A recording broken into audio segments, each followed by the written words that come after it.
वर्षातील शेवटचा गुरुपुष्य अमृत योग ह्या 3 राशींचे आयुष्य पालटणार. वर्षातील शेवटचा गुरुपुष्य अमृत योग 18 जून 2026 रोजी तयार होतोय, जे धन, शिक्षण आणि गुंतवणुकीसाठी अत्यंत शुभ मानला जातो. हे विशेष योग 3 राशींचं भाग्य उजळणार. चला तर जाणून घेऊया ह्या भाग्यवान राशी कोणत्या. पहिली रास आहे कन्या रास. कन्या राशींसाठी गुरुपुष्य योग लाभकारी ठरणार आहे. यामुळे कार्य, धर्म आणि आर्थिक क्षेत्रावर परिणाम होईल. व्यावसायिक कार्यात लक्षणीय वाढ होऊ शकते. कामाच्या ठिकाणी जबाबदाऱ्या अचानक वाढतील. यामुळे भविष्यात पैशाचा ओघ वाढण्यास मदत होईल. कामाच्या ठिकाणी या जातकांची प्रतिमा अधिक चांगली होईल. एका प्रणालीनुसार आणि नियोजनाने काम केल्याने मोठे आर्थिक फायदे मिळू शकतात. या काळात लहान निर्णयाचे मोठे परिणाम मिळू शकतात. कुटुंबातील एखाद्या वृद्ध सदस्यांच्या आरोग्यात लक्षणीय सुधारणा होण्यास मदत होईल. मीन रास. हा गुरुपुष्य अमृत योग मीन राशीसाठी अत्यंत फायदेशीर ठरण्याची शक्यता आहे. भाग्य अचानक तुमच्या बाजूने येईल. मानसिक क्षमता वाढल्यामुळे दीर्घकाळाच्या समस्या एका सेकंदात सुटतील. तुमची अंतर्दृष्टी आणि अंतर्ज्ञान खूप प्रबळ होईल. तुम्ही तुमच्या करिअरची दिशा बदलण्याचा एक मोठा निर्णय घेऊ शकता. जुन्या प्रयत्नांना आता फळ मिळू शकते. जे पद्धतशीरपणे काम करतात त्यांना लक्षणीय फायदा होऊ शकतो. जुन्या क्लायंटकडून किंवा प्रोजेक्टमधून पैसे मिळू शकतात. तुमचे आरोग्य आणि दैनंदिन दिनचर्या सुधारण्यासाठी हा काळ योग्य असणार आहे. त्रिग्रही योग कोणत्या 4 राशींसाठी शुभ आहे. कर्क राशीत तयार होणाऱ्या त्रिग्रही योगाचा प्रत्येक राशीवर शुभ किंवा अशुभ प्रभाव पडत असला तरी त्याचा 4 राशींच्या लोकांवर फायदेशीर प्रभाव पडेल.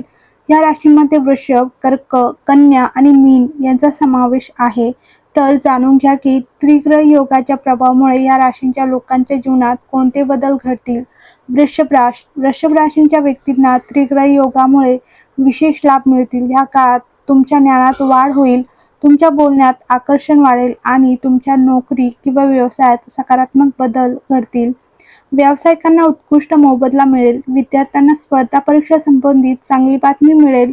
विवाहित व्यक्तींच्या वैवाहिक जीवनात गोडवा येईल. तुमच्या जोडीदारासोबत किंवा पती-पत्नीसोबत सुरू असलेला कोणताही वाद संपुष्टात येईल. कर्क राशींच्या व्यक्तींना जमिनीशी संबंधित कामामध्ये मोठे यश मिळेल. या काळात होणाऱ्या दूरच्या प्रवासातून आर्थिक लाभही होईल. त्यांना नातेवाईकांकडून किंवा सरकारी योजनेतून पैसा मिळू शकतो. विवाहित व्यक्तींना त्याच्या सासरच्या मंडळीकडून अनपेक्षित आर्थिक लाभ मिळू शकतो. या काळात गुंतवणुकीतून धनप्राप्ती होण्याची शक्यता आहे. कन्या राशींच्या ज्या व्यक्ती पदोन्नतीच्या प्रतीक्षेत आहेत त्यांना चांगली बातमी मिळेल. व्यावसायिकांच्या दैनंदिन उत्पादनात वाढ होऊ शकते. विद्यार्थ्यांच्या ज्ञानात वाढ होईल. त्यांना त्यांच्या प्रेम जीवनात जोडीदाराकडून भरपूर प्रेम आणि पाठिंबा मिळेल. नवीन गुंतवणुकीमुळे आर्थिक प्रगतीसाठी अनेक संधी निर्माण होतील. पुढची रास आहे मीन रास. त्रिग्रही योगामुळे मीन राशींच्या लोकांना मोठा फायदा होईल. आर्थिक अडचणीशी झगडणाऱ्यांच्या चिंता दूर होतील. कुटुंब किंवा नातेवाईकांकडून अचानक आर्थिक लाभ होईल. या काळात व्यावसायिकांना लक्षणीय नफा मिळेल.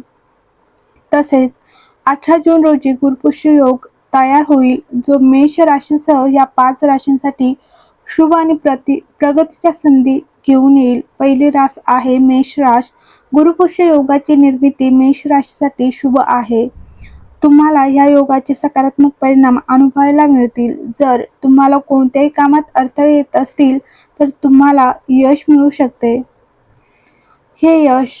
हे मेष राशीसाठी फायदेशीर ठरते. कर्क रास. हा शुभ योग कर्क राशींच्या लोकांसाठी फायदेशीर ठरेल. तुम्हाला अचानक आर्थिक लाभ मिळू शकतो. कर्क राशींच्या लोकांना शिक्षण, नोकरी, आरोग्य आणि व्यवसायात फायदा होईल. प्रगतीच्या संधी मिळतील. पुढची रास आहे सिंह रास. सिंह राशींच्या लोकांना ह्या गुरुपुष्य योगाचा फायदा होईल. मान आणि सन्मान वाढेल. कामाच्या ठिकाणी पदोन्नती शक्य आहे. तुम्हाला कामाच्या ठिकाणी यश मिळू शकते. तुमचा आत्मविश्वास वाढेल. पुढची रास आहे कन्या रास. कन्या राशींच्या लोकांना आर्थिक लाभ होईल. नोकरीच्या शोधात असलेल्यांना फायदा होईल. जर तुम्ही विवाहयोग्य वयाचे असाल तर चांगले संबंध निर्माण होऊ शकतात. तर पुढची रास आहे धनुरास. धनुराशींच्या लोकांना अत्यंत शुभ फळे मिळतील. त्यांची आर्थिक परिस्थिती सुधारेल. अचानक आर्थिक लाभ होतील. आर्थिक लाभ होण्याची शक्यता आहे. अडकलेली कामे लवकर पूर्ण होतील. तर व्हिडिओ आवडला असेल तर लाईक करा, शेअर करा आणि चॅनलला सबस्क्राईब करा.